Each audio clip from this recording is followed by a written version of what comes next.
စကားဆိုတာပြောတဲ့အချိန်မှပြောရမယ်မပြောတဲ့အချိန်မပြောရဘူးလို့ဒီလိုဆိုလို့တယ်နော်အချိန်မတန်မဲနဲ့ပြောလို့ရှိရင်လည်းစကားတစ်ခုကမအောင်မြင်ဘူးတဲ့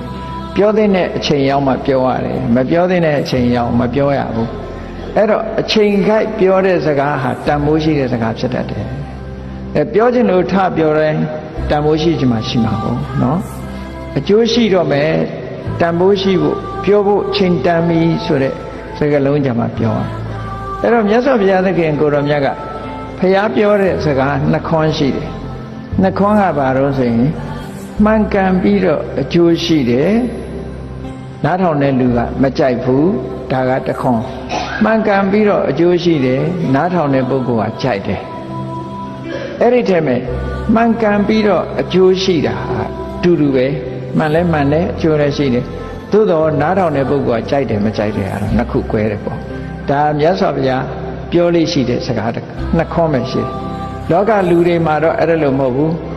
မမှန်တာလည်းပြောခြင်းပြောမယ်အကျိုးမရှိတာလည်းပြောခြင်းပြောမယ်လူကြိုက်တာပြောခြင်းပြောမယ်မကြိုက်တာလည်းပြောခြင်းပြောမယ်ဒီလိုရှိတာအဲ့ဒီပေါ့မြတ်စွာဘုရားကြတော့မှန်လဲမှန်ရမယ်အကျိုးလည်းရှိရမယ်ဒါပေမဲ့အဲ့ဒီမှန်ပြီးတော့အကျိုးရှိတဲ့စကားဟာနားထောင်တဲ့လူကကြိုက်ချင်မှကြိုက်မယ်ကြိုက်တာရှိတယ်မကြိုက်တာရှိတယ်ဒါကြောင့်မို့ဘုရားစကားနှစ်မျိုးရှိတယ်